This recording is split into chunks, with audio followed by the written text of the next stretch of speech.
नमस्कार। नमस्कार। आज हम एक बहुत ही कह सकते हैं रहस्यमयी विषय पर बात कर रहे हैं। श्री कृष्ण जन्म से जुड़े कुछ ऐसे पहलू जो अक्सर कहानियों में शायद उतने उभर कर नहीं आते।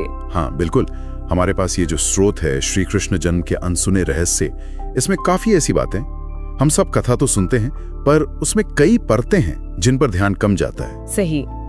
तो आज कोशिश यही है कि इन अंशों में जो गहरे रहस्य छिपे हैं उन्हें थोड़ा समझें। हाँ, अक्सर हम इसे बस एक दिव्य घटना मानते हैं, पर ये विवरण दिखाते हैं कि एक बहुत सोची समझी, एक तरह से पूर्व निर्धारित योजना थी।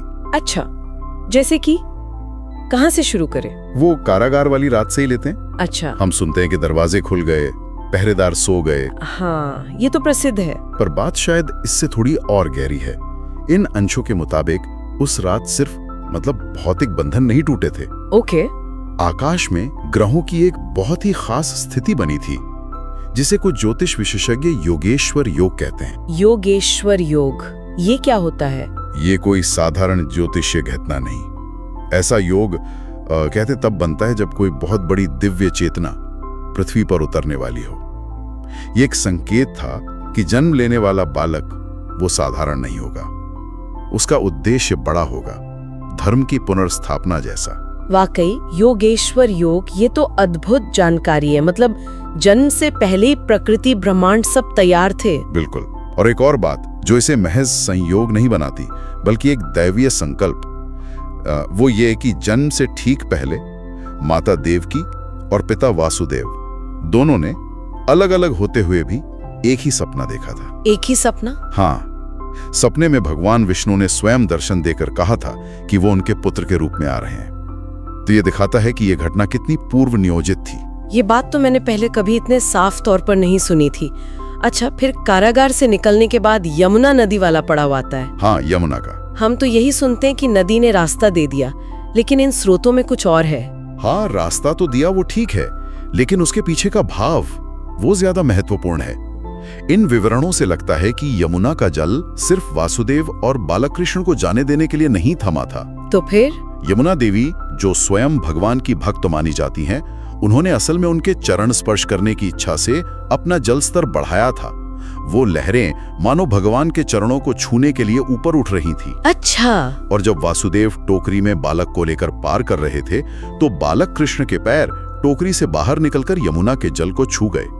ये एक तरह से यमुना का प्रणाम था, उनका स्वागत था। वाह, ये सिर्फ चमत्कार नहीं, ये प्रकृति की भक्ति थी। बिल्कुल। ये नजरिया तो पूरी घटना को बिल्कुल अलग बना देता है। सही कहा। और ये दिव्यता सिर्फ मथुरा या यमुना तक ही सीमित नहीं थी। स्रोत तो ये भी बताते हैं कि इसका असर दुनिया भर में महसूस किया गया था। दुनिया भर में? वो कैसे? ये तो और भी रोचक है। हाँ, इन अंशों में जिक्र है कि कृष्ण जन्म की रात सिर्फ भारत में ही नहीं, विश्व के दूसरे कोनों में भी कुछ असामान्य घटनाएं हुई। जैसे चीन के कुछ पुराने ग्रंथों में उस रात आसमान के बहुत ज्यादा चमकने का वर्णन है। मिस्र में नील नदी का प्रवाह अचानक तेज हो गया था, और यूनान के दार्शनिकों ने आसमान में एक अजीब सा तारा देखने की बात लिखी, जो उन्होंने पहले कभी नहीं देखा था। अविश्वसनीय। इसका ये हुआ कि स्रोत इशारा कर रहे हैं कि ये कोई स्थानीय घटना नहीं थी, बल्कि एक वैश्विक, एक कॉस्मिक घटना थी, जिसके संकेत अलग अलग सभ्यताओं ने अपने अपने तरीके से महसूस किए। हाँ बिल्कुल, ये इस घटना के सार्वभौमिक महत्व को दिखाता है। लेकिन चलिए इन चमत्कारों और दिव्य संकेतों से थोड़ा आगे बढ़ते हैं। जन्म का असली उद्देश्य क्या था? क्या ये सिर्फ कंस का वध करना था? स्रोत इस पर क्या कहते हैं? क्योंकि आमतौर पर तो कंस वध को ही मुख्य कारण मान लिया जाता है। अंशों के अनुसार कंसवध तो एक तात्कालिक कारण था, जरूरी था, पर मुख्य और जो लंबा चलने वाला उद्देश्य था वो कहीं ज्यादा बड़ा था। वो क्या था? वो था मानव जीवन को प्रेम, भक्ति और निष्काम कर्म का सही रास्ता दिखाना। गीता में भी तो कहते हैं, यदा यदा ही धर्मस्य ग्लानिर्भवति भारत तदात्मानं सृजाम्यहम्। हाँ, तो जब जब धर्म की हानि होती है मैं आता हूँ। उनका आना सिर्फ दुष्टों के नाश के लिए नहीं था, बल्कि धर्म की यानी सही जीवन मूल्यों की दोबारा स्थापना के लिए था।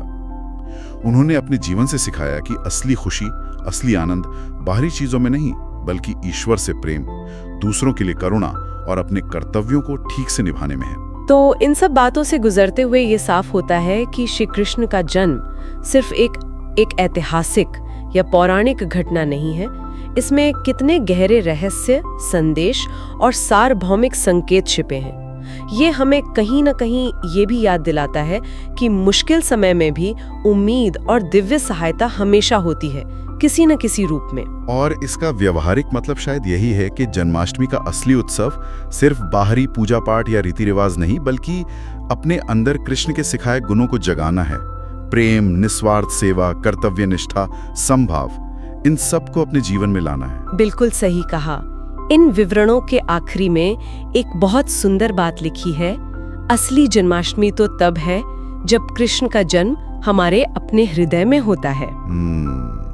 शायद यही आज की चर्चा का सबसे महत्वपूर्ण विचार है, जिस पर हम सब सोच सकते हैं। क्या हम अपने जीवन में, अपने मन में उन दिव्य गुणों को, उस प्रेम और कर्तव्य निष्ठा को जन्म दे पा रहे हैं? इसी विचार के साथ आज की ये गहन चर्चा यहीं समाप्त करते हैं।